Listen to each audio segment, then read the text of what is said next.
Hello everyone, welcome back to our YouTube channel reaction by Sadia. उम्मीद करते हैं कि आप लोग जहाँ पर भी होंगे एकदम मज़े में होंगे, अपनी लाइफ को खूब सारे एंजॉय कर रहे होंगे। साथ ही साथ हमारी रिएक्शन वीडियोस को भी आज की वीडियो होने वाली है Ambani versus Adani, India's biggest energy war begin. Oh my God. तो एक तरफ जहाँ पे मुकेश अंबानी जी हैं और एक तरफ गौतम अडानी जी हैं, आई मीन दोनों बहुत बड़े नाम हैं। जहाँ मुकेश अंबानी अपनी रिलायंस कंपनी और जियो वगैरह इन सबके साथ चल रहे हैं और इतनी आगे जा रहे हैं, वहीं पर गौतम अडानी की कंट्रीब्यूशन हमें देखने को मिली कितनी ज़्यादा नवी मुंबई इंटरनेशनल एयरपोर्ट पे। तो आई मीन दोनों एक ऐसी पावरफुल पर्सनालिटीज़ हैं। आज की वीडियो में हम लोग देखेंगे Ambani versus Adani case study है, ये बिजनेस केस स्टडी है। दोनों ही बिजनेस के मामले में बहुत ज़्यादा पावरफुल पर्सनालिटीज़ हैं, तो काफ़ी इंटरेस्टिंग वीडियो होने वाली है। आप लोगों ने वीडियो को लास्ट तक देखना है और चैनल को सब्सक्राइब करना है, लाइक करना है, शेयर करना है, कमेंट करना है, बेल आइकन पे प्रेस करना है। उससे होगा ये आने वाली हर वीडियो का नोटिफिकेशन आप सबको मिलता रहेगा। तो चलिए शुरू करते हैं video. In Kutch, Gujarat, Adani Green, we're developing world's largest 550,000 acres. right here in India and visible even from space. दोस्तों, मुकेश अंबानी और गौतम अडानी के बीच एक जबरदस्त रेस शुरू हो चुकी है। गुजरात के रेगिस्तान में कुछ दिलचस्प हो रहा है। Adani Green is building world's ये largest भी renewable बना है। energy park right here in India. इस रेस की शुरुआत अडानी ग्रुप ने की थी, लेकिन अब अंबानी भी पूरी ताकत के साथ मैदान में उतर चुके हैं। We're developing one of the world's largest solar projects. Ambani group की जो 5.5 लाख एकड़ की ऐसे का जमीन है। की एक्विजिशन है, माना जा रहा है कि वो सिंगापुर से करीब 5 गुना बड़ी वो जगह है। इससे भी 5 गुना बड़ी जगह। इंटरेस्टिंग बात यह है कि अब तक ये दोनों एक दूसरे के बिजनेस से हमेशा दूर ही रहे थे। एक तरफ अडानी अपना एम्पायर इंफ्रास्ट्रक्चर पावर सेक्टर्स में बढ़ा रहे थे और दूसरी तरफ अंबानी टेलीकॉम, पेट्रोकेमिकल्स और रिटेल में बिजी थे। लेकिन अब रिन्यूएबल एनर्जी के मैदान में दोनों का सीधा टकराव शुरू हो चुका है और ये हालांकि कहानी दोनों शुरू के होती है businesses बड़े गुजरात अलग-अलग के थे। कच्छ से। स्वागत है आप सब लोगों का इंडिया के सबसे बड़े डिस्ट्रिक्ट में। पूरी तरह नमक की चादर से ढका ये डेजर्ट प्लेनेट अर्थ के सबसे बड़े सॉल्ट डेजर्ट्स में से एक है। साथियों, हमारा कच्छ हरित ऊर्जा का दुनिया का सबसे बड़ा केंद्र बन रहा है। ये दोनों बिजनेस टाइकून्स मिलकर कच्छ में लगभग 10 लाख एकड़ की जमीन डेवलप 10 करने जा लाख रहे हैं। एकड़। जो जी हाँ, सिंगापुर का भी 10 लाख एकड़ की जमीन, सुनिएगा, यानी 5 गुना सिंगापुर से ज्यादा। भी 5 गुना बड़ा लैंड पार्सल डेवलप होने जा रहा है। इसमें मुकेश अंबानी ने 5.5 लाख एकड़ और अडानी ने 4.6 लाख एकड़ डेवलप करने का प्रोजेक्ट उठाया है। लेकिन सवाल ये है, Outstanding। कच्छ ही क्यों? आखिर कच्छ जैसे एक सॉल्ट डेजर्ट में ऐसा क्या छुपा है कि भारत के दो सबसे बड़े बिलियनियर्स इस बंजर जमीन में इंटरेस्टेड है? 10 लाख एकड़ में आखिर ऐसा क्या होने वाला है और कच्छ के इस डेवलपमेंट से भारत का क्या फायदा होगा, जानेंगे इस एपिसोड में।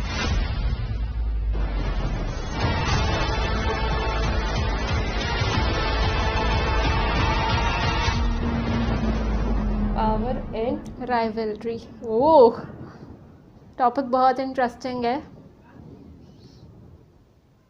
दोस्तों, ये चैनल ज़ेरोदा और थिंक स्कूल का एक जॉइंट इनिशिएटिव है जिसके माध्यम से हम भारत को वर्ल्ड क्लास बिजनेस एजुकेशन देना चाहते हैं। तो अगर आप भी बिजनेस सीखना चाहते हो तो प्लीज हमारे चैनल को सब्सक्राइब करो। आपके लिए तो ये लाइक और सब्सक्राइब फ्री है, लेकिन हमारे लिए ये बहुत बहुत जरूरी है।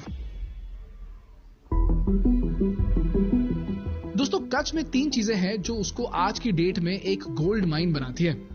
पहला एडवांटेज है टॉरिड जोन का। दोस्तों, torrid zone tropic of cancer और ट्रॉपिक ऑफ कैप्रिकॉर्न के बीच के एरिया को माना जाता है कि वही हिस्सा है जहां सबसे ज्यादा सनलाइट रिसीव होती है। यही reason heavy rainfall, dense forest और मॉनसून क्लाइमेट्स के लिए जाना जाता है। Okay. और इंडिया, ब्राजील, इंडोनेशिया, नाइजीरिया जैसे देश इसी टॉरिड जोन में पड़ते हैं और कच्छ इंडिया के भी सबसे सनी रीजन्स में से एक है। तो इस जोन में अगर आप सोलर पैनल सेटअप करते हो तो टेम्परेट जोन्स के कंपैरिजन कंपैरिजन में टॉरिड जोन से आपको 50 to 60% ज्यादा एनर्जी मिलेगी। कच्छ में इतनी पावरफुल सनलाइट है कि 1 स्क्वायर किलोमीटर एरिया में सोलर पैनल्स लगाकर आप 150 मेगावाट पावर जनरेट कर सकते हो। इसका दूसरा एडवांटेज है विंड स्पीड। अगर आप इस चार्ट को देखो तो इसमें विंड एनर्जी के प्रोडक्शन के लिए विंड स्पीड को रेट किया गया है।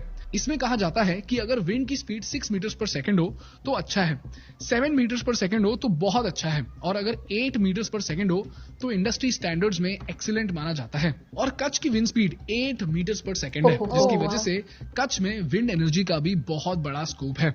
और इंटरेस्टिंग बात यह है कि जब दिन में सोलर एनर्जी प्रोडक्शन मैक्सिमम होती है तब विंड स्पीड कम होती है, और रात को जब सोलर एनर्जी जीरो होती है तब तो कच्छ में विंड की स्पीड सबसे ज्यादा होती है।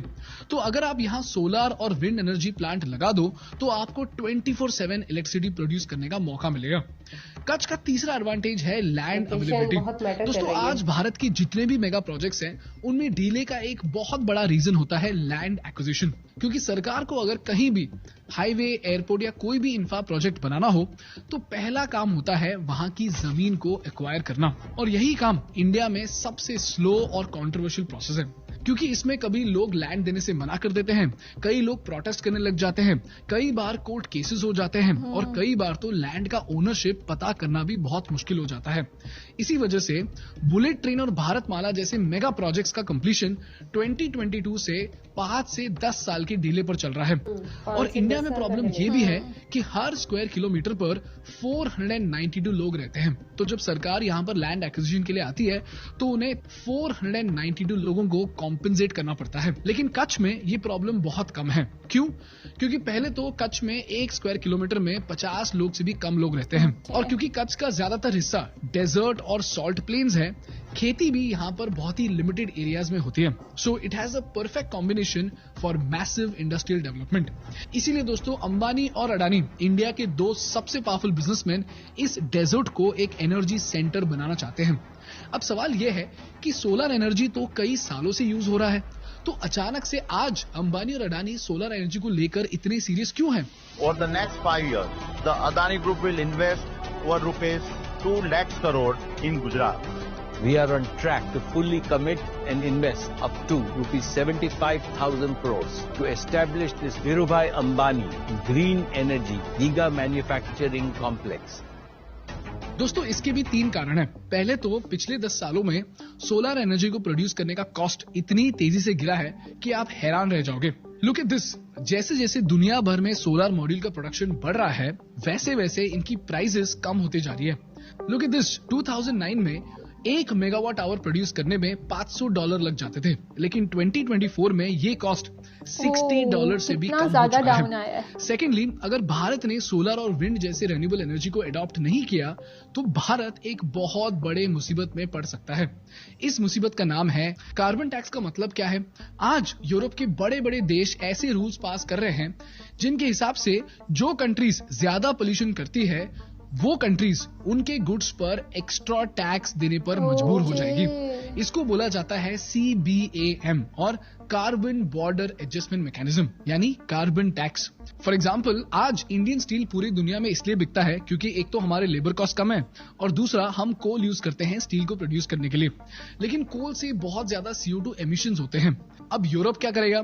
यूरोप बोलेगा कि भाई इंडिया ने ना कोल यूज करके 1 टन स्टील बनाया है, जिसकी वजह से 2.2 टन यानी 2200 किलो CO2 एमिट हुए हैं। तो यूरोप बोलेगा तुम्हें एवरी टन ऑफ कार्बन के लिए 6,000 to 10,000 रुपीज एक्स्ट्रा टैक्स देना पड़ेगा। अब इससे क्या होगा?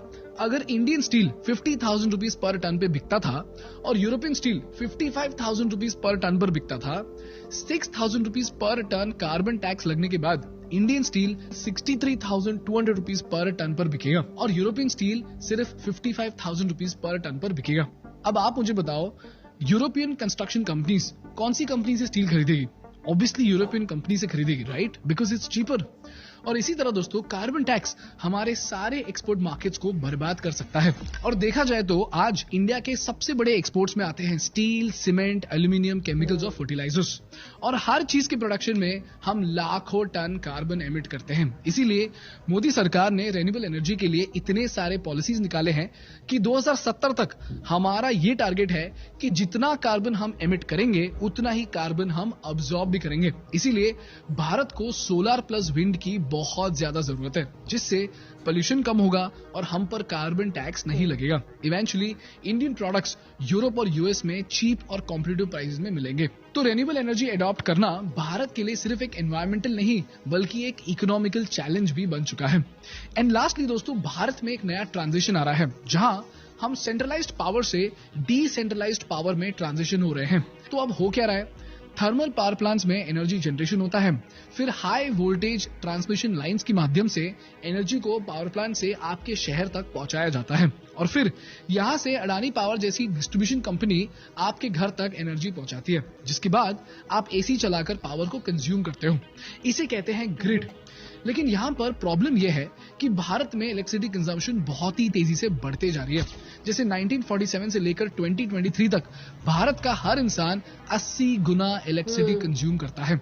आज इंडिया का पर कैपिटा एनर्जी कंजम्पशन है 1400 किलोवाट आवर, लेकिन चाइना का कंजम्पशन है 7100 किलोवाट आवर और अमेरिका का पर कैपिटा कंजम्पशन है 12,700 किलोवाट आवर। तो देखा जाए तो जैसे जैसे इंडिया डेवलप होगा वैसे वैसे हमारा कंजम्पशन भी बढ़ता जाएगा, और जैसे जैसे भारत डेवलप होगा एक्सपर्ट्स का मानना यह है कि हमारा ग्रिड सिस्टम 17 से 20% एनर्जी सिर्फ ट्रांसमिशन में ही वेस्ट कर देगा। और जरा सोच के देखो इसमें कितना ज्यादा झंझट है। एक छोटे से गांव में इलेक्ट्रिसिटी पहुंचाने के लिए करोड़ों रुपए के ट्रांसमिशन लाइंस बिछाने पड़ते हैं और इसको 5 से 7 साल लग जाते हैं। But all thanks to solar अब हर घर बिना किसी पावर प्लांट के, बिना किसी ट्रांसमिशन लाइंस के, बिना किसी इलेक्ट्रिसिटी डिस्ट्रीब्यूटर के सोलर पैनल लगाकर खुद एनर्जी प्रोड्यूस करके कंज्यूम कर सकता है। इनफैक्ट मोदी जी का विजन यह है कि आने वाले कुछ सालों में हर घर इलेक्ट्रिसिटी प्रोड्यूस भी करेगा और सरप्लस एनर्जी ग्रिड को सप्लाई भी करेगा।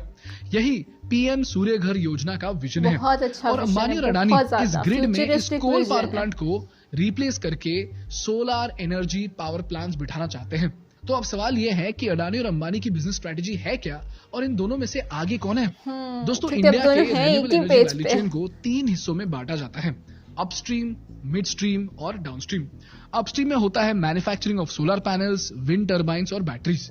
मिडस्ट्रीम में होती है एक्चुअल पावर जनरेशन और डाउनस्ट्रीम में इलेक्ट्रिसिटी को ग्रिड्स के जरिए देश के कोने कोने तक पहुंचाया जाता है। अब रिलायंस का फोकस पूरा अपस्ट्रीम को कंट्रोल करने पर है, इसीलिए रिलायंस जामनगर में 5000 एकर्स का एक गीगा कॉम्प्लेक्स बना रहा है। यहाँ पर सोलर पैनल्स, बैटरीज और फ्यूल सेल्स सब कुछ मैन्युफैक्चर किए जाएंगे। और अडानी क्या कर रहे हैं, वो अपस्ट्रीम पर कम और मिडस्ट्रीम और डाउनस्ट्रीम पर ज्यादा फोकस कर रहे हैं। यानी ग्रिड्स वगैरह अडानी के पास और 15 गीगावाट रिन्यूएबल एनर्जी कैपेसिटी है जिसको वो 45 to 50 गीगावाट आवर तक पहुंचाना चाहते हैं। लेकिन सबसे बड़ा ट्रम्प कार्ड अडानी के पास है ट्रांसमिशन एम्पायर का, जहां अडानी के पास 26,000 किलोमीटर से ज्यादा प्राइवेट ट्रांसमिशन लाइंस हैं जो कि आज घर घर तक इलेक्ट्रिसिटी पहुंचाती है। इसी तरह अंबानी अपस्ट्रीम और अडानी मिडस्ट्रीम और डाउनस्ट्रीम पर फोकस करके अपना सोलर एम्पायर बनाने की कोशिश कर रहे हैं। अब आखिरी सवाल यह है कि भारत के इस रेवोल्यूशन का फायदा हमारे जैसे एंटरप्रेन्योर्स कैसे उठा सकते हैं? दोस्तों पहले तो पीएम सूर्यघर योजना की वजह से हर स्टेट में एक सोलर बूम आ चुका है। तो सोलर सर्विसिंग कंपनीज जो कि इंस्टॉलेशन और मेंटेनेंस करती हैं उनको बहुत ज्यादा बिजनेस मिलेगा। सेकेंडली, आप सोलर स्क्वायर, वारी एनर्जी और विक्रम सोलर जैसे कंपनीज का फ्रेंचाइज या डीलरशिप खोल के अपना खुद का बिजनेस भी खड़ा कर सकते हो। एंड लास्टली, अगला बड़ा सोलर अपॉर्चुनिटी है बैटरी स्टोरेज और स्किल डेवलपमेंट का। आने वाले 2-3 सालों में सोलर पैनल्स के साथ साथ बैटरीज की डिमांड भी बढ़ने वाली है। साथ ही सोलर इंडस्ट्री में ट्रेन्ड मैन पावर की सबसे ज्यादा कमी है। तो अगर आप इनमें से किसी भी अपॉर्चुनिटी को टैप करते हो तो आप भी एक सस्टेनेबल बिजनेस खोल सकते हो। यह है दोस्तों अंबानी और अडानी के सोलर रेस और गवर्नमेंट ऑफ इंडिया के सोलर रेवोल्यूशन की कहानी। And hopefully India will go on to become a solar super power. जी गाइस, हम लोगों ने देखा ये थी वीडियो जिसमें अंबानी वर्सेस अडानी की जो एक बिगेस्ट एनर्जी वार बिगिन हुई थी उसके बारे में हमने जाना। तो बेसिकली दोनों काम कर रहे हैं और दोनों के काम में कितना डिफरेंस आया वो भी उन्होंने बताया कि 3 तरह के स्टेप्स होते हैं। तो अंबानी किस चीज़ पे फोकस कर रहे हैं और अडानी किस चीज़ पर कर रहे हैं, लेकिन इसमें फ़ायदा देश का ही है। तो बेसिकली फ़ायदा इंडिया का है, और इंडिया जो है वो एक जब सोलर एनर्जी बन जाएगा ना तो वो आउटस्टैंडिंग होगा, क्योंकि ये अब चीज़ बहुत ज़्यादा इम्पॉर्टेंट हो चुकी है। और इसी को ही देखते हुए, इसी के ही चलते जो मोदी जी हैं वो भी इसी तरह का ही काम कर रहे हैं। सो बेसिकली काम बहुत अच्छा चल रहा है, गवर्नमेंट बहुत अच्छा काम कर रही है, एंड प्लस हमारे जो बिजनेसमैन हैं वहाँ के वो बहुत अच्छा काम कर रहे हैं। तो उम्मीद करते हैं कि आपको ये वीडियो पसंद आई होगी। अगर आपको ये वीडियो पसंद आई है तो चैनल को सब्सक्राइब कर दें, वीडियो को लाइक करें, शेयर करें, कमेंट करें, बेल आइकन पर प्रेस करना नहीं भूलिएगा। आपसे मुलाकात होती है नेक्स्ट रिएक्शन वीडियो में। Till then bye bye, take care.